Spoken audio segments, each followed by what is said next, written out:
Donc cette haine, cette aversion, cette hostilité à l'égard d'autrui est extrêmement préjudiciable, non seulement de manière assez immédiate, car elle va mettre mal à l'aise tous ceux qui sont autour de soi, elle va les faire souffrir, les mettre en difficulté, mais cette aversion, cette colère a également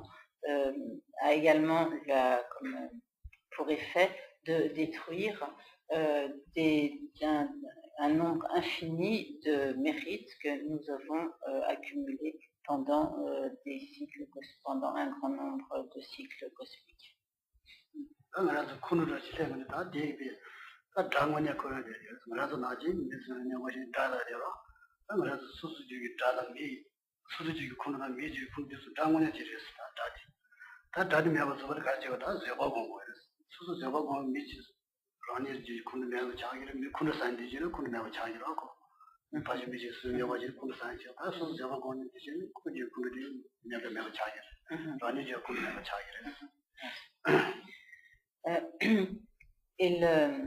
Donc cette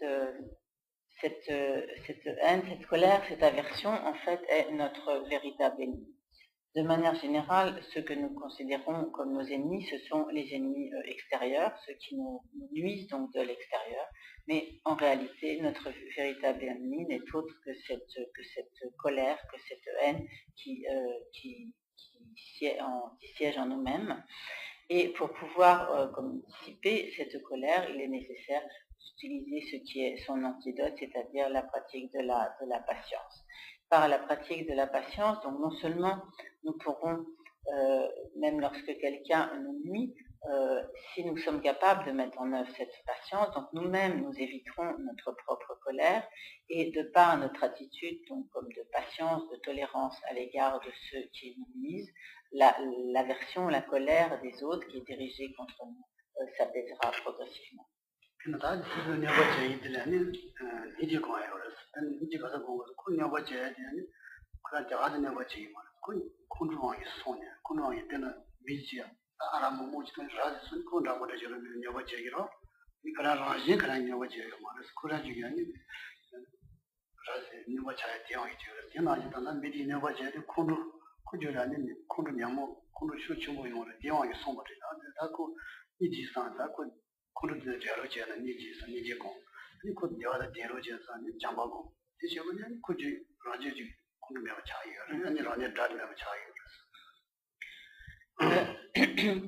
Il est également tout à fait possible de méditer, de développer la compassion à l'égard de nos ennemis, à l'égard donc de ceux qui nous nuisent.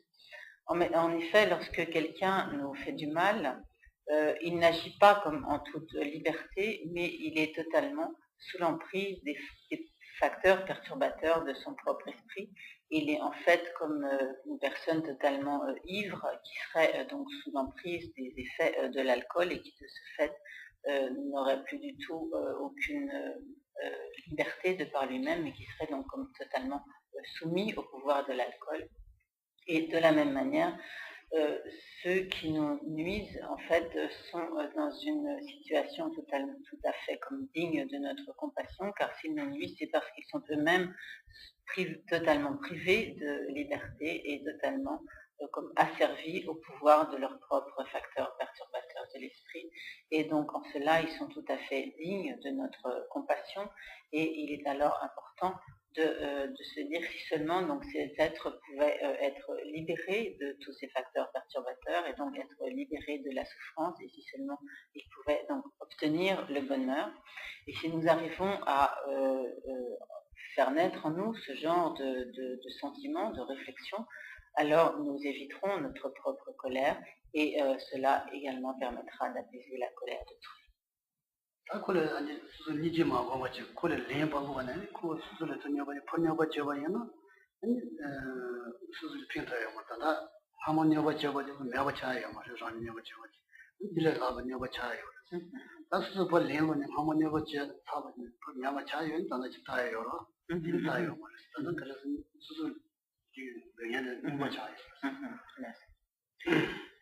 Et si, donc, si au lieu de méditer à ce moment-là la patience, de pratiquer la patience, nous décidons donc comme de rendre les coups, de retourner le mal, de rendre le mal qui nous est fait, en fait, cela ne va pas du tout réduire la souffrance qui nous a été occasionnée, cela ne va pas empêcher que l'existence de cette souffrance, et au contraire, cela ne va faire qu'accumuler une souffrance supplémentaire, car si nous rendons les coups ou si nous rendons le mal, alors la situation ne peut que s'envenimer et provoquer davantage de souffrance de part et d'autre, et en aucun cas, cela ne peut nous être bénéfique et ne peut supprimer la souffrance dont nous avons fait l'expérience.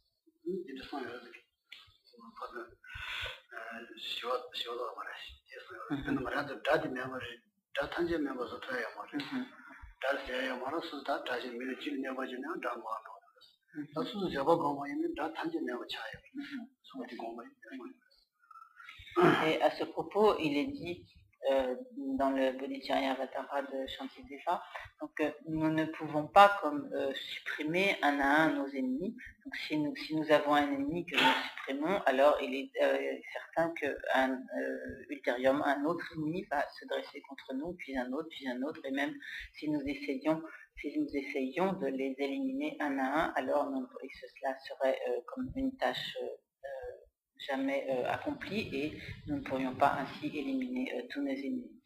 En revanche, si nous arrivons à développer la patience et à instaurer donc en nous une véritable pratique de la patience, alors de cette manière, nous éliminons définitivement tous nos ennemis.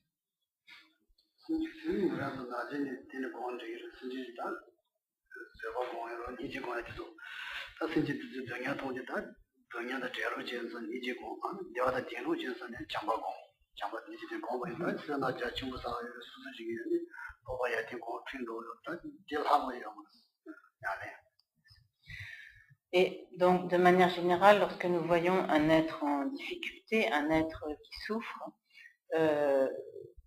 si nous arrivons donc à faire naître envers cette personne l'amour et la compassion, donc à nous dire, si seulement cette personne pouvait obtenir le bonheur, si cette personne pouvait être libérée de sa souffrance, et si de cette manière donc, nous développons l'amour, la compassion, alors il n'y a pas de pratique supérieure à cela que nous puissions faire.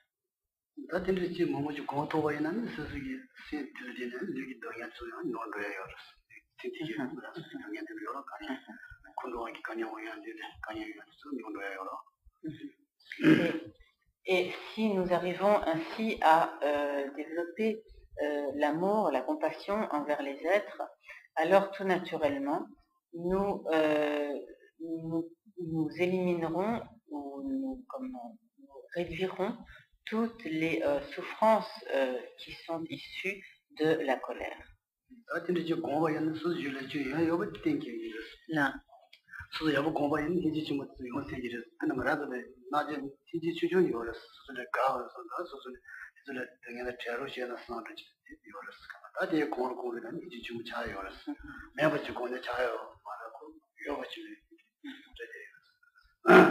Et donc il est certain que cette compassion qui au départ est n'a que peu de pouvoir et qui peut consister à se dire simplement si seulement cette personne pouvait être libérée de ses souffrances.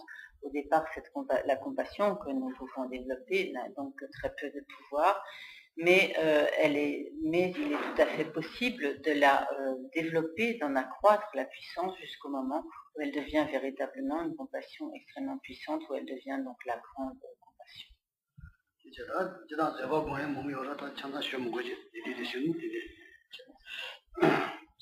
Pour ce qui est de la pratique de la patience, de manière générale, il y a de très nombreux aspects qui peuvent être développés dans cette pratique de la patience, mais donc Geshe-la ne va pas entrer dans ces détails ce soir.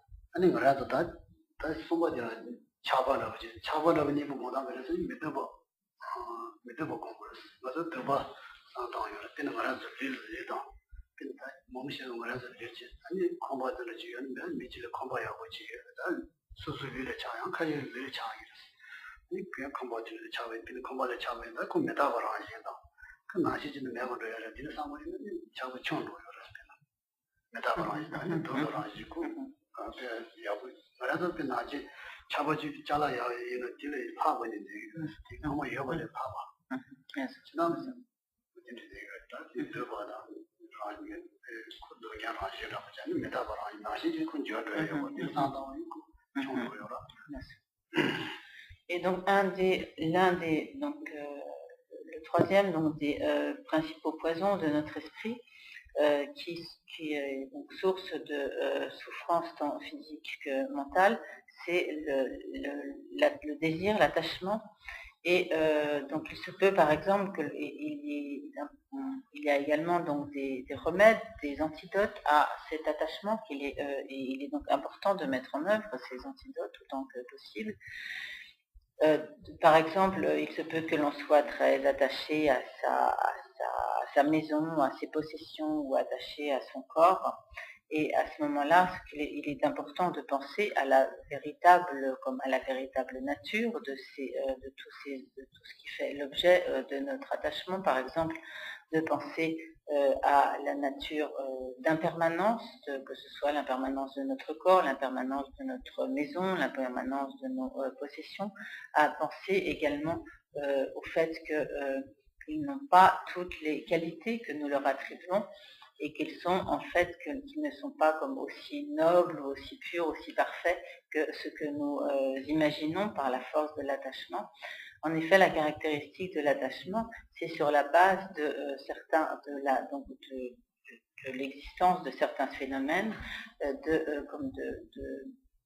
d'exagérer les qualités de l'objet et par la force de cette exagération des qualités de l'objet, donc nous laissons donc se développer l'attachement. Et donc en remède à cet attachement, il sera également très bénéfique donc de méditer sur les imperfections de l'objet, des objets de notre attachement.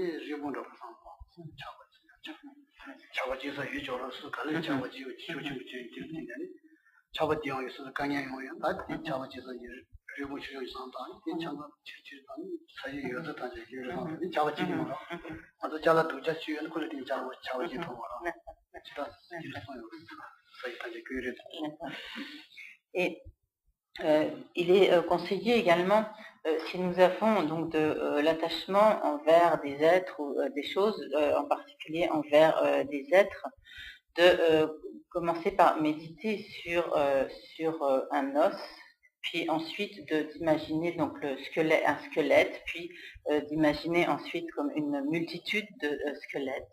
Et lorsque nous méditons bien sûr sur des squelettes, nous ne risquons pas d'y être attachés de manière générale dans ce qui suscite notre attachement. Ce sont des objets plaisants et nous ne risquons pas de développer de l'attachement donc envers des squelettes. Et en méditant ainsi sur cette vision de lieu comme empli de squelettes, nous pourrons réduire la force de l'attachement.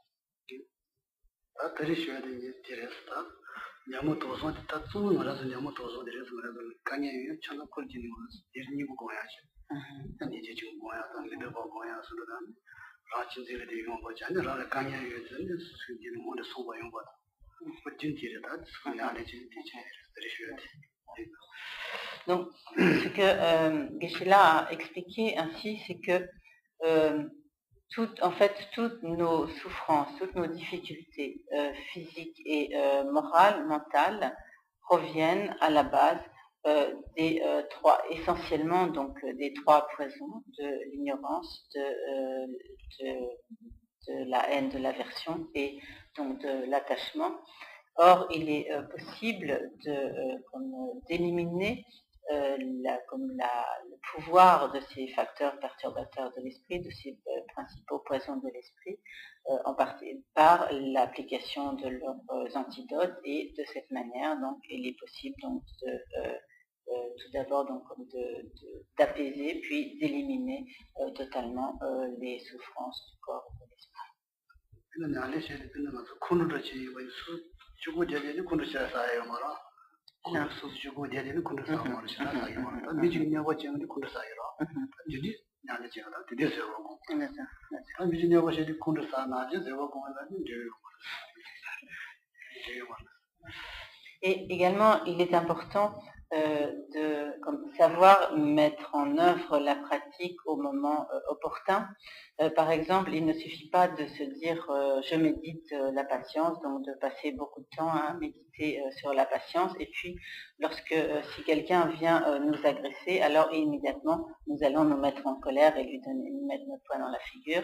Donc ce ne serait pas une juste façon de pratiquer la patience, mais il est important donc de le faire à bon escient.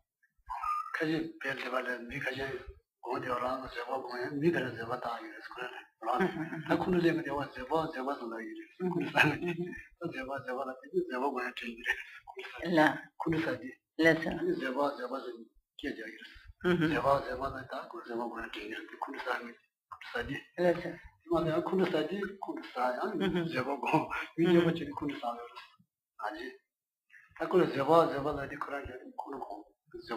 allez, control malam bache. Malam malam ki zindala.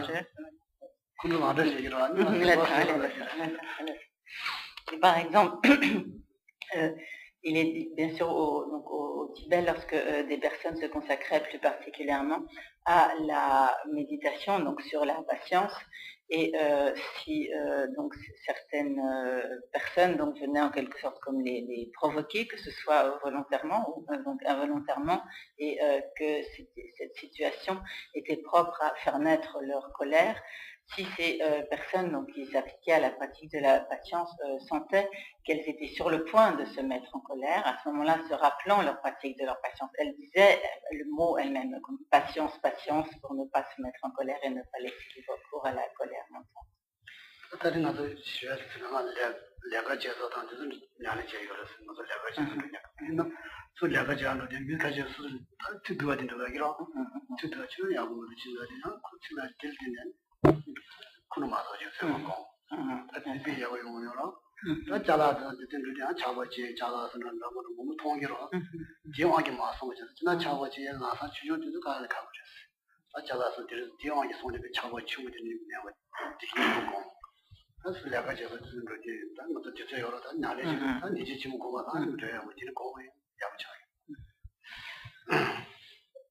Tout ce dont Geshe-la a parlé ce soir, ce sont en fait des pratiques que nous pouvons très facilement, qui sont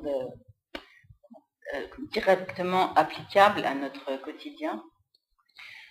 Par exemple, lorsque nous sommes au travail, donc nous sommes en relation avec de nombreuses personnes et nous ne manquons pas d'occasions susceptibles de nous mettre en colère.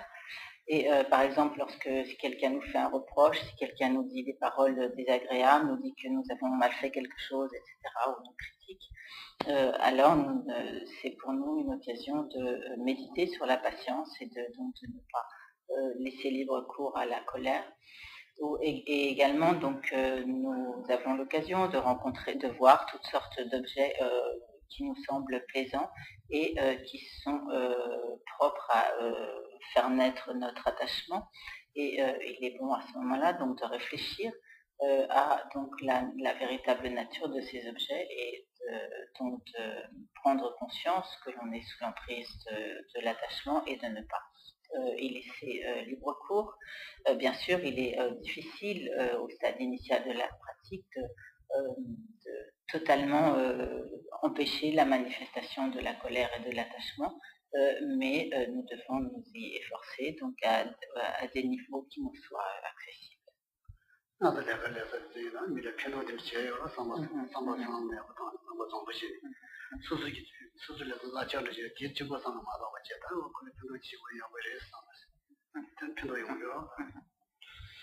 Et même dans le monde du travail, il est tout à fait donc possible de développer la compassion, d'être concerné par le bien des autres et d'essayer d'agir pour le bienfait des autres.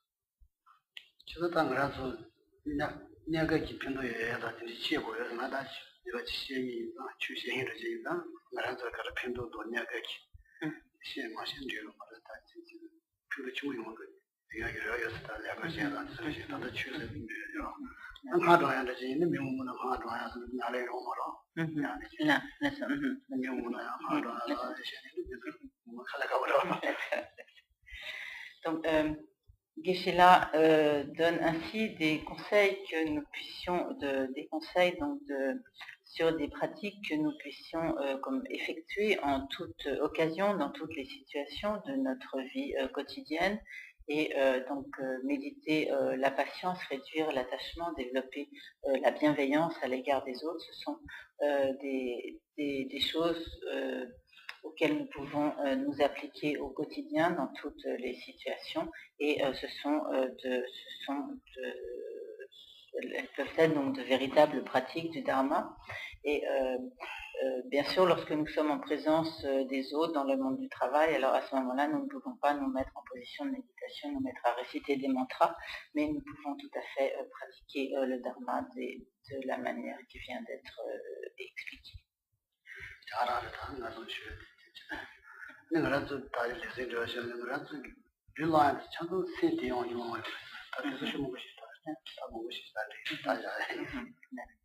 Donc, Geshe-la conclura ce soir.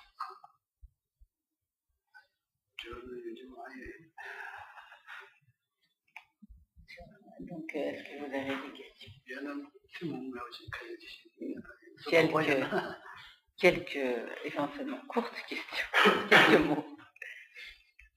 Est-ce que le gouvernement tibétain, avant l'invasion en Chine, a développé la patience, puisque le processus a duré plusieurs années, par calcul politique, à savoir qu'ils n'avaient pas d'armes et qu'ils étaient pas nombreux face à la Chine, ou par éthique bouddhiste, ou un mélange des deux?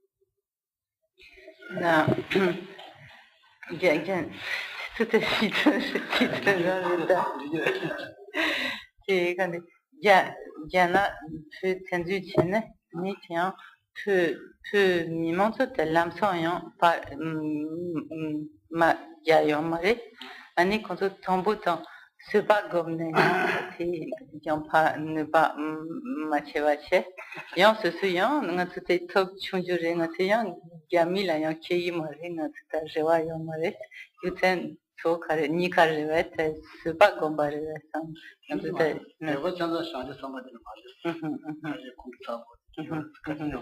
Il est shungi, hein, tu quand des shungi, quand des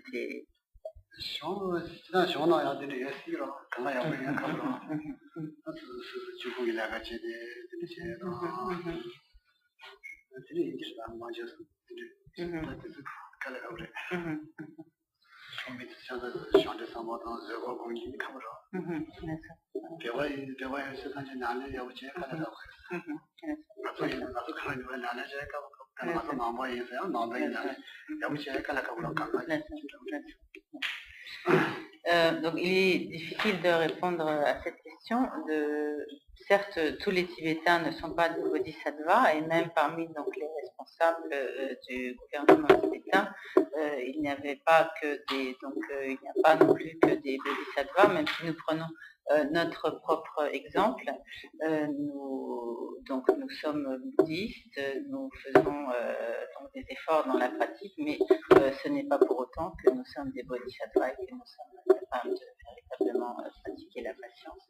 Et il en va de même.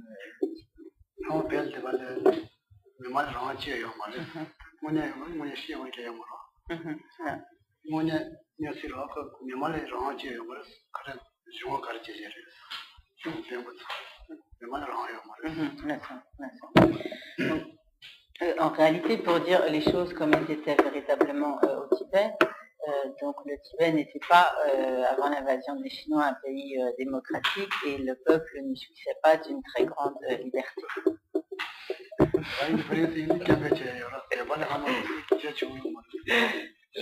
Il n'y a pas eu au Tibet l'équivalent de la Révolution française. Et c'était donc un système de société féodale, une organisation féodale. Oui, c'est pour ça que je parlais du gouvernement. qui est également le miroir des aspirations populaires, même si les gens étaient sur un mode presque tribal, en appelant aux petites régions, pas démocratique comme chez nous, mais c'est une féodalité qui était là. Donc les gouvernants, eux, ont fait preuve de cette patience vis-à-vis des Chinois pour répondre au cœur de la question posée. Je pense que Guichen, quelle motivation je pense que Guichen n'a pas, non, n'a rien, enfin, je pense qu'il a répondu, il voulait répondre.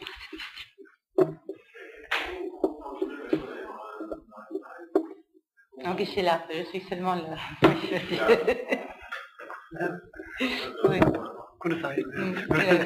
Je t'en prie.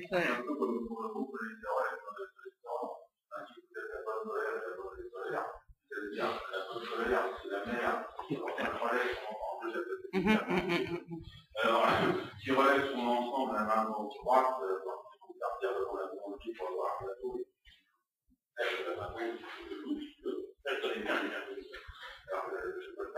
Et donc, et puis la mauvaise colère, c'est effectivement, Oui, quand tu sais, Tanayan, Kawala Pamatoyan, tos contrôle, Pugula, tos contrôle, c'était dit, contrôle, c'est monete duchaleves. Na Pugu, il tos d'aller dans les chili, Kawala, Pamato, tos contrôle, tous.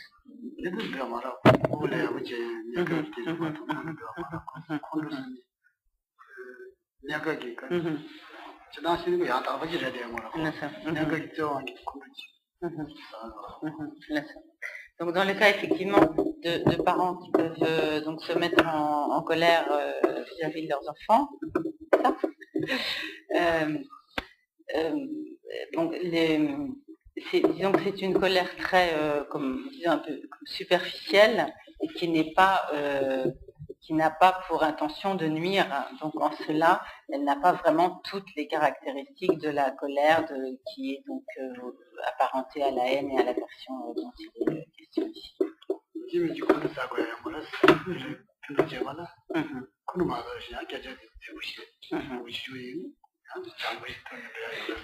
C'est drôle.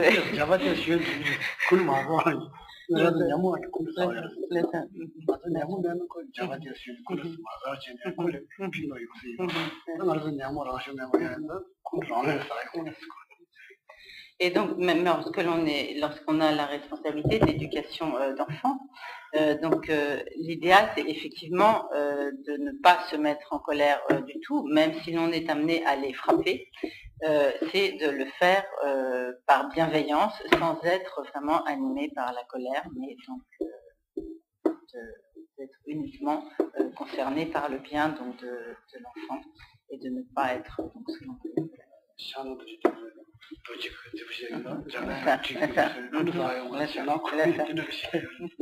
Donc nous pouvons essayer comme d'impressionner les enfants à la manière du Vajra de Vajrapani ou de l'épée de Manjushri. C'est plus difficile à faire.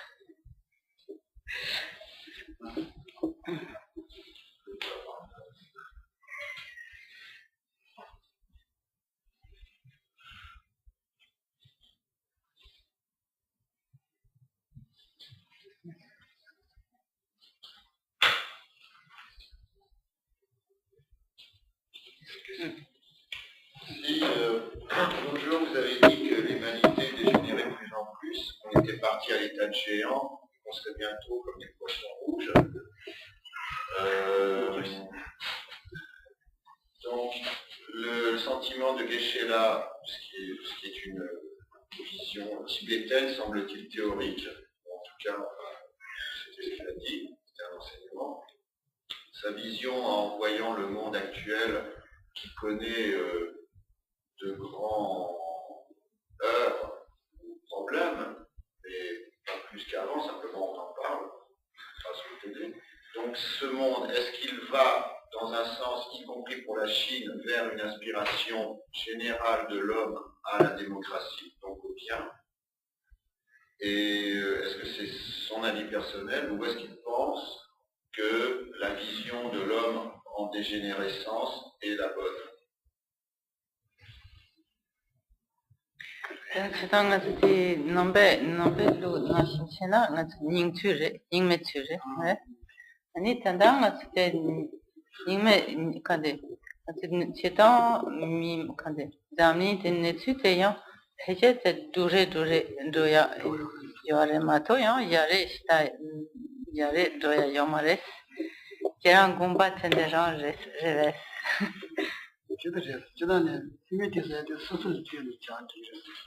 아마 사제 시샤주 리미티 말이스. 가제는 리미티 넘이야. 가지 단대 취재 말이스. 단단 리미티를 말한들 상담하는 취재 용어야. 리미티 많이 보지. 야부 쇼차요. 저도 그런 것이 있어. 아주 바다에는 고도로야 되는 보호지의 저거 이해는 Donc, de manière générale, effectivement, si on prend le monde comme dans sa globalité, effectivement, on dit que ce sont des temps de dégénérescence, en particulier de dégénérescence. Ceci dit, ceci doit être tout à fait nuancé, car si l'on prend des individus en particulier, ces individus ne sont pas, eux, forcément dans un processus de dégénérescence individuelle. Par exemple, le fait que nous ayons à présent pu rencontrer le Dharma, que nous puissions suivre un chemin d'évolution spirituelle, etc., pour nous, ce n'est pas un processus de dégénérescence. Même si le monde lui-même est effectivement dans un certain processus de dégénérescence. Si on observe par exemple le comportement de beaucoup de jeunes actuellement, on peut se rendre compte qu'au niveau des comportements des jeunes, on est effectivement dans une période de dégénérescence. Donc, en corollaire, pour en venir ça veut dire que même si on est sur la mauvaise pente, il est noble d'être, sachant que le combat est perdu pour la masse et que les bodhisattvas n'auront jamais le temps de sauver l'humanité, il est noble et notre devoir de faire partie justement des gens qui demeurent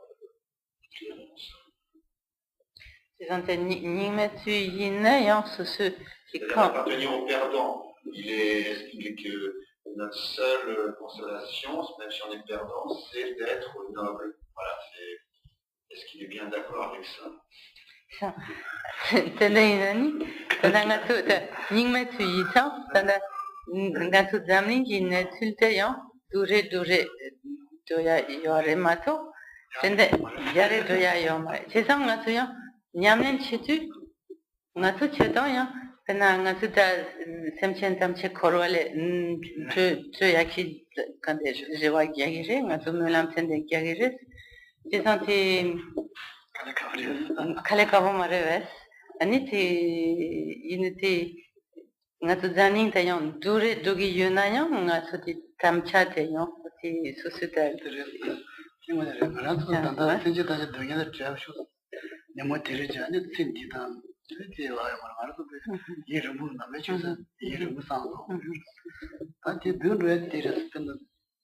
Damalina Tenjoza Dam, Mendaza, the Soyora, Macho, Tajibaya, Mireva, the Shibaya, the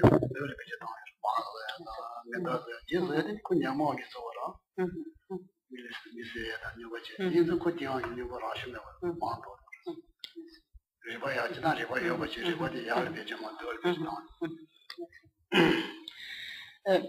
Donc, d'une part, lorsque l'on pense à l'aspiration des bodhisattvas, elle n'est pas comme l'aspiration à libérer tous les êtres de la souffrance, à obtenir et à leur faire obtenir l'état de Bouddha. Cela n'est pas du tout comme limité dans le temps. C'est donc une aspiration qui englobe un temps extrêmement long, et cela ne veut pas du tout dire que l'on a comme la certitude que tous les êtres vont pouvoir être libérés du cycle des existences dans l'intervalle de 100 ou 150 ans. Donc ce n'est pas du tout de cette manière-là que cette aspiration est développée. En outre, lorsque l'on dit que les temps actuels sont des temps de dégénérescence, nous pouvons, cela peut être facilement compris par le fait que, donc, effectivement, les êtres humains ont développé de grandes capacités, ils ont été capables de très grandes découvertes, de faire fonctionner leur intelligence d'une manière extraordinaire pour toutes sortes l'évolution de toutes sortes de technologies. Mais là où il y a justement dégénérescence, c'est dans l'usage qui est fait de toute cette amélioration des connaissances, de tout ce progrès des connaissances, c'est que en fait le résultat du progrès de toutes ces connaissances n'est pas véritablement tourné vers le bien des hommes dans la grande partie des cas, mais que en fait ces connaissances sont utilisées pour faire des armes, fabriquer des bombes atomiques, etc.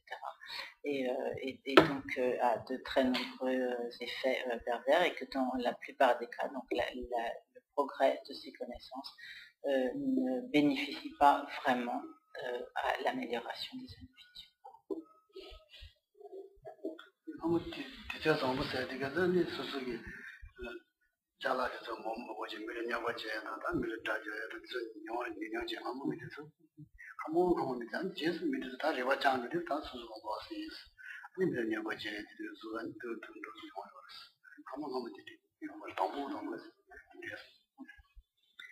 Donc il est dit qu'effectivement, initialement, les êtres n'avaient pas comme le sentiment de leur terre, de ceux qui leur appartenaient, etc. Et que de ce fait, il n'y avait pas donc de raison de conflit, et que donc progressivement, effectivement, ces conflits se sont instaurés du fait de l'attachement à une terre, à une contrée, etc. Donc, et à la volonté de posséder, etc. Et de ce fait, tous les conflits pré-raciaux.